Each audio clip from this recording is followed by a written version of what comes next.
자, 여러분, 어느샌가 반대매매, 즉 인간 지표가 되어버린 크립토 토마토입니다.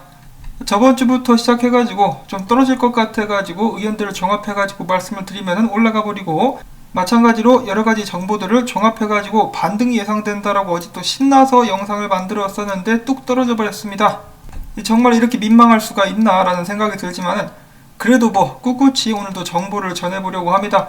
자, 일단 오늘 주의해서 봐야 될 점 같은 경우는 바로 달러다라고 볼 수가 있겠는데요. 다른 화폐들과 그 지수를 비교하는 달러 인덱스 오늘 강하게 반등을 해주면서 90.49포인트를 기록을 했으며, 미국 증시 같은 경우도 약간의 하락을 맞이하고 있는 상황이 지속되고 있는 가운데, 비트코인 및 암호화폐 같은 경우는 화장실 변기 물내리듯이 싹 쓸려 내려가면서 멈추지 않는 하락 본능을 보여줬고, 그 변기 안에는 개미들이 가득 차 있었다라고 하죠. 개미들도 싹 쓸려서 내려갔습니다. 그래서 한때는 3만 달러까지 떨어지면서 많은 사람들이 비명을 질렀었으나 지금은 다행히도 33,551달러까지 반등을 해주고 있는 모습들이 보여지고 있는 가운데, 알트코인들 역시 비트코인 밑에서 놔뒹굴고 있는 그런 모습이 보여지고 있습니다. 안타깝네요. 그러면서 하루 만에 비트코인 역사상 최초로 10,000달러가 움직인 그런 역사적인 날이었었다라고 이야기를 하고 있는데요. 그 방향이 상승이었으면 좋겠지만은 하방이었기 때문에 굉장히 더욱더 안타까운 것 같습니다.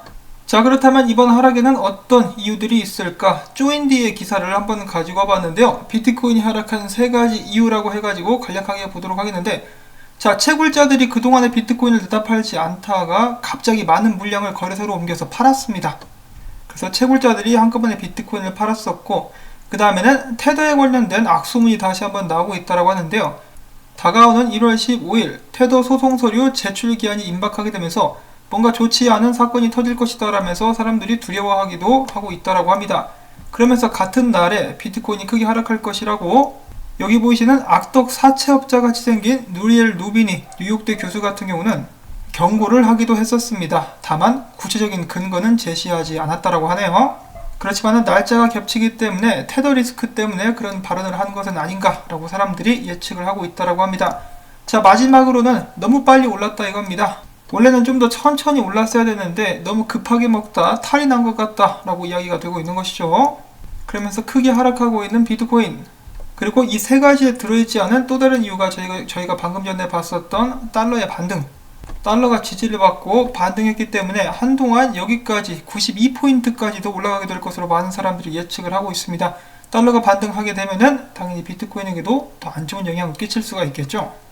자, 과연 달러가 지속적으로 반등할 것인지 아니면은 추가적으로 하락할 것인지 한번 지켜봐야 될 것 같습니다. 연준에서 오늘 또 더욱더 많은 채권을 사들이겠다고 발표를 했거든요. 그래서 일단 지지에 맞았다라고 해서 무조건 반등한다라는 보장은 없다, 좀 더 지켜봐야 되지 않나라고 한번 말씀을 드려보고, 그 다음에 이번에 비트코인 하락이 살벌했었던 데는 또 다른 이유가 있다고 하는데, 역시나 시장의 변동성이 커지면은 코인베이스 정신줄을 놔버리면서 거래가 중지되는 사태가 이제 또 발생하곤 하는데요. 어제도 마찬가지였습니다. 어제 같은 경우는 코인베이스 뿐만 아니라 크라켄 역시 같은 현상이 나타났었다고 하는데, 이런 상황에 대해서 윌리 우는 이렇게 이야기를 했습니다. 많은 사람들이 이 비트코인 물량을 38,000불대부터 던지기 시작했고, 아니나 다를까 코인베이스에는 약간 이상 상태가 발견이 되었었는데, 근데 코인베이스 내에서 매도는 되는데 매수는 안 돼. 아니 이게 뭐야, 미쳤어?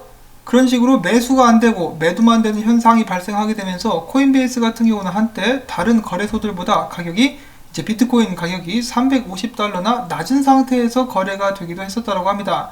자, 그런데 문제는 거기서 그치지 않고 이 낮은 가격이 선물 거래 시장의 레버리지 펀딩에 반영되기 시작하면서 투기 시장에서 거대한 하락 여파를 불러왔다라고 그는 이야기를 하기도 했었는데요.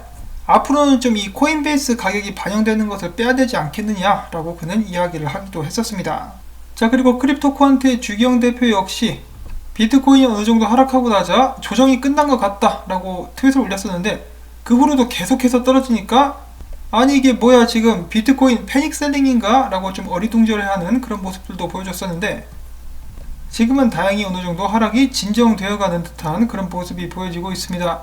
자, 그리고 저번 주부터 이제 조만간에 조정이 올 것 같다라고 이야기를 했었던 데이터대시의 니콜라스 멀틴 같은 경우는 이렇게 이야기하기를, 최근에 있었던 비트코인의 무차별적인 가격 상승의 요인 같은 경우 거래소 내에서 물량 부족 현상이 있었기 때문이다. 기관들도 그렇고 많은 물량을 사들였었기 때문에 그것을 기반으로 해가지고 비트코인 가격이 많이 오를 수가 있었는데, 그렇게 물량이 부족했었던 부분이 평준화가 되어감에 따라 매수 압력이 완화되었다. 그래서 나 같은 경우는 38,000불대를 딱 지켜봤더니 좀 추세가 바뀌는 것 같아가지고 많은 포지션들을 일단 다 정리를 했는데, 아직까지 물량을 들고 있는 사람들이 많이 있는 것으로 알고 있는데, 지금까지 안 팔았었다라면은 나라면은 지금에 와서는 팔지 않겠다. 그리고 만약에 더 떨어진다라면은 추매를 하는 쪽으로 방향을 잡겠다라고 이야기를 하면서, 비트코인 가격이 사실 너무 빨리 올라왔다. 지금 이렇게까지 올라오면 안 되는데 2만 달러 후부터 너무 빨리 올라왔기 때문에 앞으로 지속적인 하락 가능성이 있는 것도 사실이다. 솔직히 얘기해서 2만 달러까지 하락할 가능성도 있기는 하겠지만은 그럴 가능성은 극히 적다라고 생각을 한다. 이 경기 부양책도 계속될 것이고 기관들도 들어왔으며 이런 비트코인 하락을 그들은 기회라고 생각하면서 매수하고 있을 것이다. 2021년은 정신없는 한 해가 될 것이라고 이야기를 하기도 했었습니다. 그러면서 그는 이 스티뮬러스 책, 경기 부양책에 대해서 다시 한번 강조를 하게 되었는데요. 자, 바이든 대통령 당선자 같은 경우는 이렇게 이야기를 하죠. 1인당 600달러로는 부족하다. 2000달러 고고싱. 조만간에 헬리콥터 머니, 달러 뿌리기 움직임이 가속화될 것으로 예측을 해볼 수가 있기 때문에 뭐 굳이 지금 팔 필요가 있나? 비트코인의 가격은 상대적으로 계속해서 올라가게 되지 않을까라고 이제 생각을 하고 있는 것이라고 보면 되겠죠. 자, 그리고 유명 분석가 인컴샤크 같은 경우는 비트코인 3만 달러가 강력한 지지선이 될 수 있겠다라고 예측을 하기도 했었고, 그 다음에는 비트맥스의 제왕이라 불리는 안젤로 BTC 같은 경우 최근에 트윗을 올려서 46,000달러대까지 빠르게 반등할 것이다 라고 그의 주장을 펼쳤습니다. 그러면서 서비스 컷으로 자신의 얼굴도 이번에 공개를 했다라고 하는데요. 안젤로 BTC입니다. 그는 이야기하기를 비트코인은 46,000달러대까지 가도록 프로그램이 되어 있다. 나는 지금 정글 속에서 포트폴리오가 좀 녹아내리는 것을 지켜보고 있지만 괜찮다. 나는 이 시장이 정신을 못 차리고 있는 기간보다 더 오래 버틸 수 있다라고 하면서 자신의 재력과 분석에 대한 이 강한 자신감을 피력하기도 했었습니다. 자, 정글에 있다라고 하는데 뭐 아마존, 우림 이런 데서 트레이딩을 하는가 보죠. 갑자기 정글북이 생각나는데 이 모글리라고 볼 수가 있겠습니다. 어깨 보십시오.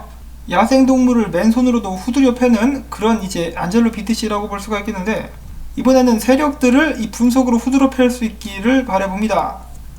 자, 그 다음에 비트코인 하락이 가속화되고 많은 사람들이 이 패닉 현상을 보이자 과거 비트코인 불장 때 이 정도의 하락은 기본이었어. 라떼는 말이야 라고 하면서 여러가지 분석들이 올라오고 있는데요. 실제로 이 정도 하락을 한 번도 경험해보지 못한 사람들, 이 개미들 같은 경우는 이미 싹 쓸려 내려가지 않았나 라는 생각도 한번 해봅니다. 자, 그리고 어제 17%에 불과했었던 하락률이 이번엔 26%까지 늘어난 그런 상황이 또 보여지기도 하는데요. 이 볼륨도 많이 나왔습니다. 그만큼 사람들이 많이 던졌다라는 소리인데, 밑에서 이제 고래들이 받아 먹으면서 쭉쭉 상승할 수 있기를, 일단은 이 하락세가 잠잠해질 수 있기를 바라봅니다. 자, 그 다음에 또 여러가지 일들이 있었는데요. 미국 월가의 채권왕으로 불리는 더블라인 캐피탈의 제프리 건락 씨가 이야기하기를 몇 개월 동안 비트코인이 크게 상승하는 등 과열 양상을 보이고 있다. 나는 비트코인을 좋아하지 않는다. 현재 비트코인은 버블과 비슷한 양상을 보이고 있어 라고 이야기를 했는데, 어제는 비트코인 좋다며 말을 또 바꾸고 있어요. 지금 비트코인을 떨어지게 만들어가지고 밑에서 주술려는 수작이 아닌가 생각이 드는데, 이 채권 왕이라는 양반이 개미들의 코 묻은 비트코인까지 뺏어가려고 하고 있어요. 자, 그러자 이런 여세를 몰아가지고 사람들의 공포를 더 가중시키기 위해서 CNN에서는 비트코인이 며칠 동안에 20% 이상 하락했기 때문에 지금부터는 하락장이다 라고 기사를 내보내기도 했었습니다. 이것들이 말은 이렇게 해놓고 지들은 주스로 가는 거 아닌지 모르겠습니다. 자, 아무튼 이렇게 상황이 좀 살벌하게 돌아가자 폼플리아노는 트윗을 남기면서 이렇게 사람들에게 이야기를 합니다. 좀 정신들 차리고 큰 그림을 보쇼. 자, 1년 기준으로 수익률을 비교해봤을 때 금은 18%, S&P 500은 16%, 비트코인은 285%다. 진정하세요들이라고 이야기를 해주었습니다. 자, 그 다음에 최근에 비트코인 펀드를 출시한 스카이브리지 같은 경우는 가입자들이 대거 몰리는 바람에 시스템이 마비되는 상황까지 겪었다라고 하는데요. 이런 하락 상황 속에서 이 창업자는 이야기하기를 비트코인 같은 경우는 최근 3주 만에 가격이 2배로 뛰었는데, 이런 상황에서 25% 하락은 그리 놀랄만한 일은 아니다. 앞으로 더욱더 반등할 테니까 가격이 떨어졌을 때 얼른 가서들 주소 라고 이야기를 했습니다. 자, 비트코인 가격이 떨어지자 마이크로스트레지 주가 역시 10% 정도 하락했다라고 하는데요. 마이클 셀러가 과연 신경이나 쓸까요? 안 쓰겠죠. 왜냐하면 5개월 만에 3배가량 주가가 올랐었기 때문입니다. 10% 그까지 그냥 개평이다라고 하면서 던져줄 정도가 아닌가 싶은데, 자, 그 다음으로 넘어가서 영국 쪽에서는 암호화폐에 대해서 좀 부정적인 대응을 하는 그런 모습이 최근에 목격이 되었다라고 합니다. 자, 첫 번째로는 영국 계열의 대형 은행이라고 볼 수 있는 HSBC에서 암호화폐 거래소와 은행 간의 계좌 이체를 차단시키겠다. 우리 계좌에서는 암호화폐 매수 매도 못해 라고 이렇게 막으면서 나섰다라고 하는데요. 이에 대해서 미디어는 영국 금융당국이 암호화폐 산업을 억제하는 데 주력하면서 미국과 더불어서 반암호화폐 국가로 분류되고 있다는 평가를 남기기도 했다고 합니다. 이어서 영국 금융당국 같은 경우는 사람들에게 겁을 주기 위해서 암호화폐 투자의 위험성을 경고하면서 5가지 우려사항을 발표했다고 하는데요. 그 사항들은 다음과 같습니다. 암호화폐 같은 경우 변동성이 높기 때문에 소비자는 손실 위험이 높다. 암호화폐 관련된 스캠이나 해킹, 전송 실수 때문에 암호화폐 관련 리스크도 높다. 암호화폐 자산, 즉 이와 연계된 투자와 대출에는 일반적으로 마찬가지로 위험이 높다. 사람들은 모든 돈을 잃을 준비가 되어 있어야 하며 소비자가 이 복잡한 암호화폐를 완전하게 이해하기 힘들 수도 있으며 암호화폐를 쉽게 매도하고 현금으로 다시 바꿀 수 있다는 보장도 없다라고 이렇게 좀 되도 않는 겁주기식의 우려를 발표를 한 것인데요. 변동성이 큰 것을 모르고 투자하는 사람은 아무도 없을 것입니다. 그 외에는 전부 다 그냥 겁만 주고 있죠. 위험해 네 돈 다 털릴 수 있어 라고 하면서 암호화폐를 좀 막고자 하는 그런 모습을 보여주고 있는데, 뭐 뒷동네 가면 귀신 나와 잡아가 라고 이야기하는 것과 뭐가 다른지 모르겠습니다. 자, 그 다음에 러시아 당국 같은 경우도 비슷한 입장인데요. 시중은행에 암호화폐에 관련된 계좌를 동결하거나 거래를 차단할 수 있는 권한을 부여했다고 합니다. 자, 이렇게 많은 국가와 정부들이 암호화폐를 견제하는 데는 이유가 있죠. 그 나라의 화폐가 약해지면서 그 힘이 암호화폐로 쏟아질 수 있기 때문에 이제 비트코인이 그 정도로 무섭다 이거죠. 그래서 금지는 차마 못 시키지만은 최대한 이 암호화폐 거래를 막기 위해서, 개미들을 쫓아내기 위해서 F킬러 같은 것을 막 뿌리고 있는 그런 상황인데요. 이 사람들은 결국 자신 스스로가 결단을 내려야 될 것입니다. 비트코인을 투자하겠느냐 말겠느냐는 시민들이 결정할 그런 몫이라고 생각을 하고, 그들이 하기로 마음먹는다라면 그 어떠한 것도 비트코인 투자를 막을 수는 없지 않을까 하는 생각을 한번 해봅니다. 자, 그 다음에는 좀 심각한 이야기 말고 재미난 소식도 나왔는데요. 뉴욕에서 두 바를 운영하는 패트릭 휴지 씨는 25개의 비트코인이나 800개의 이더리움에 자신들의 바를 모두 매각한다라고 밝혔습니다. 그러면서 그는 다음 침체기에는 화장실을 갈 때 휴지가 필요 없을 것이다. 나는 달러로 닦으면 되기 때문이다 라고 하면서 자신의 강철로 된 엉덩이를 자랑하기도 했었는데요. 달러로 닦으면 좀 많이 아프겠죠. 자, 아무튼 패트릭 휴지 씨는 이렇게 생겼습니다. 이제 환하게 웃고 계시는데요. 솔직히 말씀드리면은 지금 제 채널을 시청하시는 분 중에 뉴욕 거주자가 계실지도 모르겠습니다만, 뭐 뉴욕 거의 망했죠. 지금 거대한 회사들도 뉴욕을 탈출하고 있고 많은 사람들이 올해 뉴욕을 떠났다라고 합니다. 뉴욕에서 벌어진 많은 폭력 사태, 그리고 엄청난 세금 때문에 이를 견디지 못하고 사람들이 빠져나가고 있다는 것인데요. 지금 웃고 있지만은 속으로는 지금 부글부글 끓고 있을 것입니다. 나도 뉴욕 떠나고 싶다라고 이야기를 하고 있지 않을까 싶어요. 뉴욕과 캘리포니아, 시카고, 작년에 사람들이 가장 많이 떠났었던 주 및 도시들로 이름을 올린 바가 있습니다. 자, 그 다음에 이오스의 전설이었었던 댄 라리머가 블로건을 떠난다라는 소식이 나왔었는데요. 왜 떠났는지 이유에 대해서 이렇게 밝혔다라고 합니다. 이 규제가 이오스 분산화 아이디어를 무력화시키고 있다. 분산형 금융이라는 꿈이 규제와의 전쟁에서 패배하고 있는 것이 두렵다라고 이야기를 하기도 했었다라고 합니다. 그래서 규제 때문에 나는 떠나는 것이다 라고 이제 사임 이유를 밝히기도 했었다라고 하고요. 자, 그 다음에는 그레이스케일의 모 회사 디지털 커런시 그룹의 창업자이자 CEO인 베리 실버트가 올해는 프라이버시 해가 될 것이라고 하면서 GKC와 젠을 또 언급을 하기도 했었다라고 합니다.